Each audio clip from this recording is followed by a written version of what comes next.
Olá pessoal, boa tarde ou bom dia ou quem sabe até boa noite para você que está assistindo a nossa reprise aí do programa Cidade em Ação, né?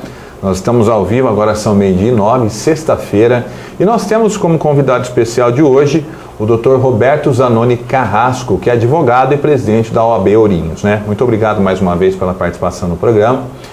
No bloco anterior nós falamos sobre o trabalho da OAB, como funciona e os beneficiados. E agora eu queria que o senhor falasse para nós sobre a polêmica que foi gerada em torno do cartão de isenção do pedágio, né? Primeiramente, eu queria saber do senhor uma questão muito importante, né? Esse pedágio de Jacarezinho, essa praça de pedágio, na sua opinião, é ilegal? Wagner, obrigado novamente por estar aqui. E eu tive acesso não ao processo inteiro, que foi aquele que iniciou toda essa discussão, que é uma ação civil pública promovida pelo Ministério Público Federal, Procurador da República de Jacarezinho, que é uma ação, salvo engano, ela data de 2006, 2007. Pelo pouco de informação que eu consegui desse processo, que está hoje, salvo engano, no STF, no Supremo Tribunal Federal, essa ação foi ajuizada pelo Ministério Público Federal com vários argumentos. Dentre eles, o argumento de que o Estado do Paraná, num primeiro momento, realizou contrato com a Econorte a respeito de uma parte da BR-369. E, posteriormente, o Estado do Paraná concedeu o direito de exploração da rodovia ou de uma parte da rodovia BR-153 por meio de um aditivo contratual, que é onde foi instalado esse pedágio ou das praças que são discutidas aí. E esse aditivo contratual, ou seja, um segundo contrato, aumentando o direito da Econorte explorar o pedágio, ela se deu por meio e por uma razão de desequilíbrio econômico-financeiro. E aí, em seguida, o ministro dos Transportes fez publicar uma portaria, a portaria 155 de 2004, que diz o seguinte, ou em resumo muito rápido, ele declarou nula a parte da cláusula terceira do primeiro aditivo, termo de aditivo, relativo ao convênio de delegação do Estado do Paraná para a Econorte, que impõe trecho da rodovia federal incluído no convênio mediante celebração desse aditivo sem o devido procedimento licitatório, ou seja, o próprio ministro do Transporte reconheceu que o Estado do Paraná não podia ter dado para a Econorte o direito de exploração dessa parte da BR-153, que é onde está... Sem licitação. Sem licitação. Resumindo, é totalmente legal. Resumindo, esse é um ponto da ilegalidade. Um ponto, tá. E aí, a sentença do juiz de primeiro grau em Jacarezinho, que na época era o Dr. Mauro Spalding, que hoje, por coincidência, é o juiz da cidade de Ourinhos, juiz federal da cidade de Ourinhos, do Juizado Especial Federal. Ele deu uma sentença que, ao meu ver, muito boa, muito competente, dizendo, dentre outros defeitos havidos para a instalação desse pedágio, esse problema de o Estado do Paraná ter dado para a Econorte explorar uma rodovia ou uma parte da rodovia que o Estado do Paraná não tinha poder sobre ela, não tinha domínio sobre ela. Certo. Então, por que foi construído isso, doutor? Sendo que já foi provado, o juiz deu sentença, e como que o senhor consegue entender isso? Aliás, ninguém entende. Né? Ninguém entende. Vamos ver se a gente consegue esclarecer aqui. Após a sentença do juiz de Jacarezinho, a Econorte fez um recurso de apelação, evidentemente tentando que essa sentença do juiz fosse cassada, fosse revogada. O Tribunal Regional Federal não deu provimento, ou seja, não acolheu as razões da Econorte. Então, a sentença do juiz de Jacarezinho continuou valendo.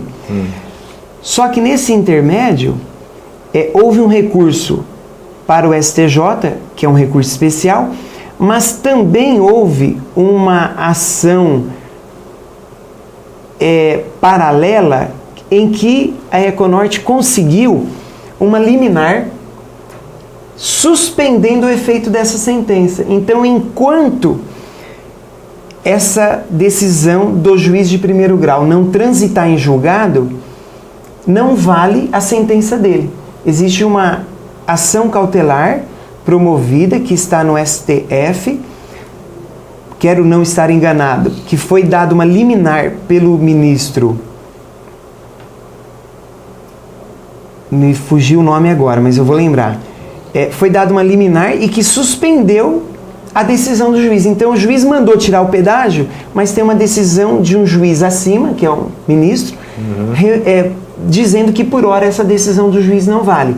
Só que a par disso ainda caminha a ação civil pública que ainda não foi julgado, e quando for julgado e quando transitar em julgado, ou seja, quando acabar todos os recursos e verificar-se que a sentença do juiz de primeiro grau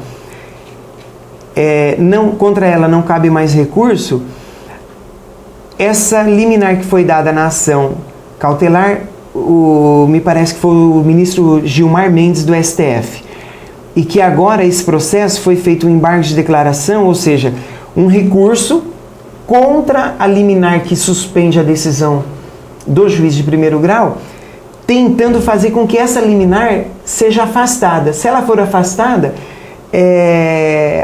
a decisão do juiz de primeiro grau volta a valer e aí o pedágio tem que ser retirado. Ou seja, está na mão de juiz, do ministro, para resolver isso.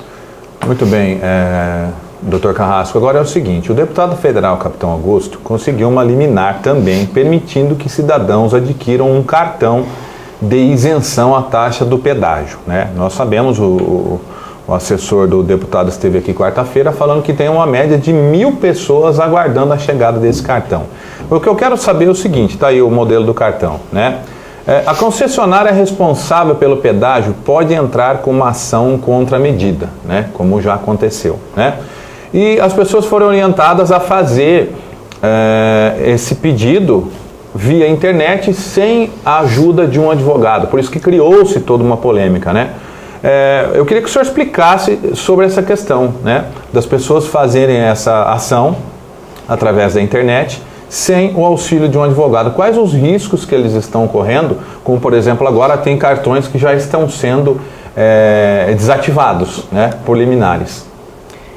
Na verdade é assim, as pessoas estão ajuizando ação individual. Aquela certo. Ação coletiva que foi ajuizada, que é uma ação civil pública, também não é uma ação coletiva, mas é uma ação promovida pelo Ministério Público Federal, é uma ação que interessa e que vai trazer benefício ou não, se ela eventualmente for julgada cassando, sendo revogada, sendo revista a decisão do juiz de primeiro grau que foi dada lá no Paraná, em Jacarezinho, aí as pessoas não serão beneficiadas. Mas se aquela ação civil pública tiver a sentença de primeiro grau confirmada, esse pedágio vai ter que sair e isso interessa para todo mundo.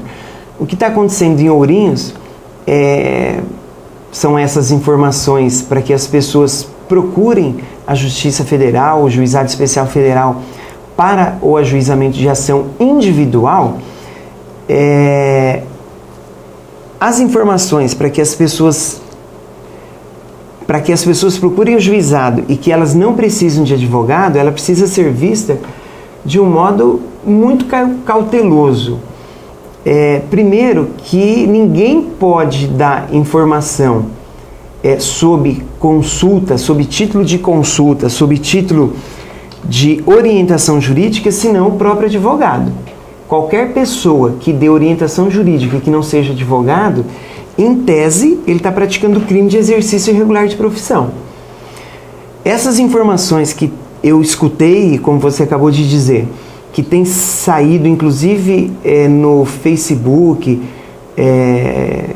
me parece até do Capitão Augusto, e eu confesso que eu não vi, eu apenas soube dessas informações e sei que são verdades porque eu tenho informações até mesmo de advogados, instigando as pessoas a promoverem ação que não precisam de advogado.